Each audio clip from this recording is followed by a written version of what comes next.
Welcome to Good Libations, our show about mixology. And we're going to go on to some other cocktails here. And this one in particular is going to utilize elderflower liqueur, which I have used before on a drink that involves scotch, of all things. And this is an interesting liqueur. It tastes very different from any liqueur. And I personally like it, but it's an acquired taste because one friend of mine, he has kind of funny taste anyway, but he described it as tasting like shampoo. And I didn't like that, but oh well, that's his opinion. So first of all, I'm going to set about muddling the mint. And we're going to muddle it in the vodka so that we get the infusion of the actual vodka here. Yeah, because just muddling mint, without the alcohol, it doesn't really do much. So, and again, a lot of people feel that they have to go to wherever and kitchen supply places or barware places and get a proper muddler. I just use either this or some other device that will pulverize, not pulverize, but bruise the mint. In fact, I meant to differentiate about that. When you muddle, you want to bruise the mint. You don't want to pulverize it because you want the flavor to be there, but you want it to be subtle. And usually we add sugar or our own simple syrup when we muddle mint, but elderflower liqueur is so sweet that it is not necessary to do that. So at this point, we're actually going to add the elderflower liqueur to this drink.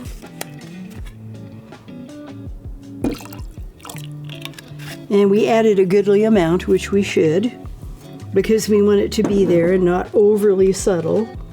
And then we're going to add orange. And again, you could also use lemon in this drink. So we squeeze it, we make sure we get the infusion from the peel, and we make sure that we add the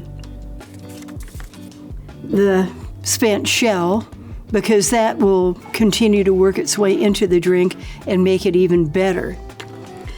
And I named this drink too the Elderflower Smash. So this is kind of a nice, unique drink, and I'm going to add ice to it at this point. And again, depending on the glassware that you use, you could make this drink tall, or you could use, this style of a glass. And for tasting purposes, I don't usually make a full drink. So this is not a full drink, of course. So when you make it, you'll want to appropriately adjust the amount that you put in.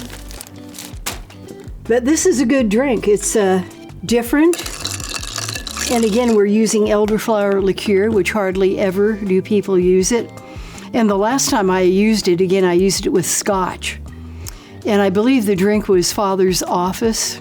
And it's interesting because a man here in Monrovia who's a doctor basically innovated that drink. And he even introduced it to an airline crew when he was flying on, I think, British Airways. And they appropriated the drink and really liked it. But this is my version of this drink, again, utilizing vodka. And oh, if I say so myself, that really tastes quite good. And I'm going to sit down again at this point. But muddling the mint, again, I want to emphasize, you want to muddle, don't pulverize, don't sit there and just continue to pound on the mint, because then you're going to over-extract. It's kind of like if you're making espresso, you know about over-extracting, and that ruins the espresso. It adds a bitter aftertaste to it and ruins it. And the same thing if you over-muddle ingredients, whether it be fruit, mint, cilantro, basil, whatever that you're doing. Remember, you're muddling, not pulverizing. Keep that in mind. And elderflower liqueur is kind of an interesting liqueur too. I believe it originated in Holland. But wherever it originated, it is really good, and it adds a different dimension. And you can get elderflower water too, and you can get various infusions with elderflower, but I like the liqueur because it's so versatile.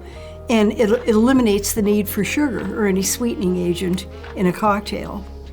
And also, I might add, with this particular cocktail, you can also use gin if you wish.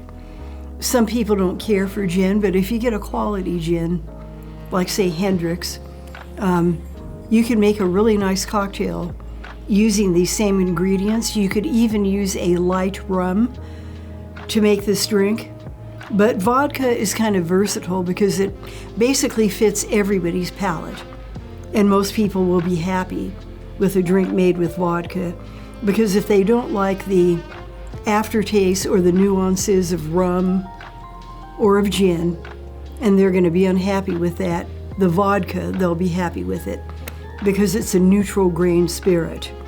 And the reason why I emphasize at the end of every program about the need to keep our community safe and well spoken of, drunk driving is a serious issue, and many people think, well, I can drive anyway. Better to get a designated driver. You're endangering other people, and at the very least, you're going to put yourself in a position where you might get a DUI, and your insurance will go up into the stratosphere. I've heard from people who've gotten DUIs, and it is not a pleasant experience to have to do that. So, better to be cautious and careful and sensible. Care about other people. If you can't care about yourself, care about other people, and vice versa too. And again, I'm Ethel Andrews. I'm a mixologist, and our program is Good Libations, and we'll see you next time. Goodbye.